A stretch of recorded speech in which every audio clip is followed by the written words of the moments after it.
Share मार्केटच्या नावाखाली अश्व लावायची कामं चालू आहे आणि हा अश्व कसा लावला जातो हे थोडंसं मी एक्सप्लेन करतो.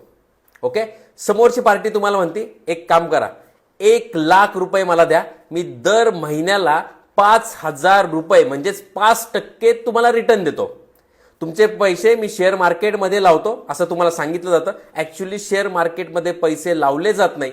तुम्ही दिलेले जे 1,00,000 रुपये त्याच्यातलेच 5,000 रुपये काढले जातात आणि तुमच्या अकाउंटला दिले जातात. इव्हन कधी कधी ऍडव्हान्स चेक पण देतात. मग तुम्हाला वाटतं अरे पैसे तर येतात आहे, 2 महिने 5 महिने 6 महिने पैसे येतात, तुमचेच पैसे तुम्हाला येतात.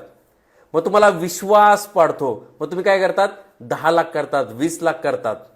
ओके, त्यानंतरही तुम्हाला रिटर्न दिले जातात तुमच्याच पैशातनं. मग तुम्हाला असंही सांगितलं जातं एक काम करा, रेफरन्स द्या सर. मग रेफरन्स दिल्यानंतर तुमचा 1% वाढवला जाईल. मग आत्तापर्यंत तुम्ही कोणाला सांगितलेलं नसतं. मग तुम्ही काय करतात, हळूहळू तुमच्या संघ 4-5 जणांना घेऊन जातात अश्व लावायला. मग त्यांनाही रिटर्न मिळतात. साहजिकच त्यांनी पैसे दिलेत. मग त्या XYZ व्यक्तीकडे किंवा पार्टीकडे खूप सारा पैसा साठतो. त्यातला थोडा पैसा तुम्हाला दिलेला असतो आणि मग एक दिवशी काय करतो, तो सगळ्यांना अश्व लावून निघून जातो, फरार होतो.